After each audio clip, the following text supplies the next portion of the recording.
X-ray you see on the right is a commonly used probe used in Viva on non-union. You have to describe what you are seeing. You can say, I am seeing the lateral view of a right femur with an antegrade intramedullary nail used to fix a diaphyseal fracture. What concerns me is the atrophic non-union. You have to ask for other views. You should be able to give a reasonable definition of non-union which is acceptable to most of the examiners. It is better not to bring in a number. Instead, you can say the biological process of fracture healing has come to a standstill, which is evident clinically by painless abnormal mobility at the fracture site and absence of transmitted mobility, and radiologically by obliteration of the medullary canal and sclerosis at the fracture site. The causes of non-union are multiple, and your management is based on the causes. So it is better to classify the causes into different headings. I usually would classify it into infection, local causes, systemic causes, and mechanical causes. We have to consider any non-union as infected unless proved otherwise. In your triple examination, you have to elicit the history or chronology of events suggestive of infection. You have to look for telltales of infection such as sinuses, wounds healed by secondary intention, etc. Investigations include blood markers and culture of tissue samples next to the bone. MRI and leukocyte scan are usual adjuvants. MRI is the most sensitive but less specific investigation. Leukocyte scan is good for acute infection, but in chronic rumbling infection they are less useful investigation. We should be familiar with the Cerny and Madar classification, which include anatomical type and the physiological class. The anatomic type include medullary, superficial, localized and diffuse osteomyelitis. Physiological classes are A, B and C. A means good immune system locally and systemically. B means compromised locally or systemically. C means treatment is worse than the disease. This is very important. So, the patient is having a physiological status C, the treatment result will be worse than the disease. So, patient is not a surgical candidate.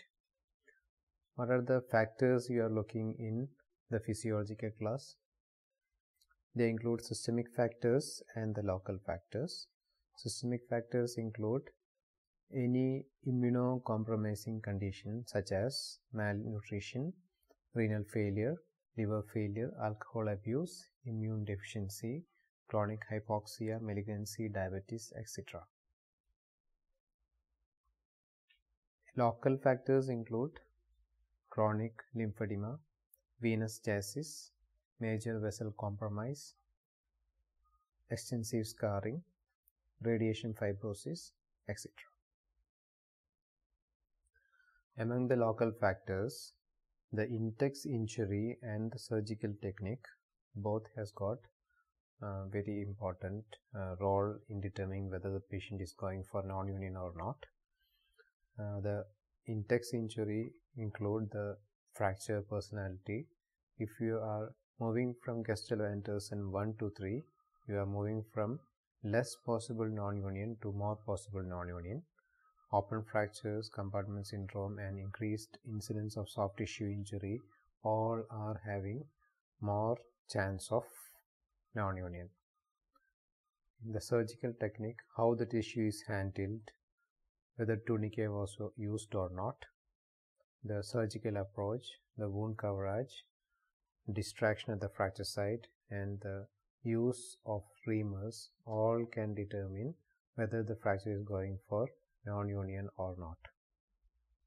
The systemic factors include patient comorbidities such as diabetes, chronic lung disease, peripheral vascular disease, steroid use, endocrinopathies, vitamin D and K deficiency, and patient social factors include smoking and alcohol use.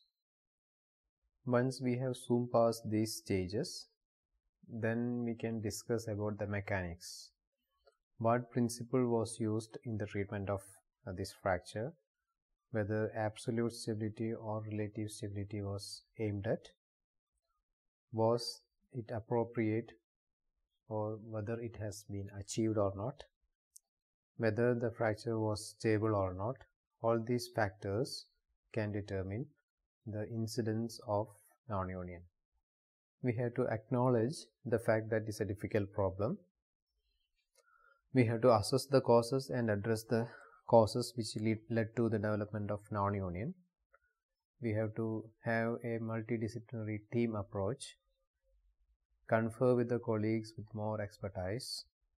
However, the goals include to achieve no union, eradicate an infection, address shortening or malalignment, achieve good function. The factors that have to be considered in the management planning include the host type, the soft tissue status, and how well you can coordinate with the plastic surgeon, the bond factors such as shortening, malalignment, bond loss, or joint stiffness. If it is a septic non-union, that means an infected non-union, it is always better to go for a 3-stage procedure. The first stage include removal of the implant, resection of the devitalized tissue and the soft tissues, usage of local or systemic antibiotic, and temporizing with an external fixator.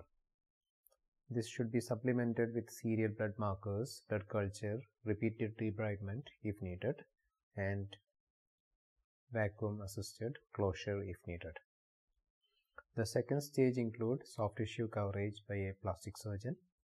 Third stage include definitive procedure that include nail, plate, or a ring fixator. If it is a hypertrophic non-union with no previous surgery, if it is in good alignment and there is no shortening or there is no gap, functional cast or low intensity pulse ultrasound may be tried. Conventional treatment is nailing or rarely plate fixation. If it is an atrophic non-union with no previous surgery, usually associated with gap, shortening, or malalignment, the treatment of choice is a circular or a ring fixator.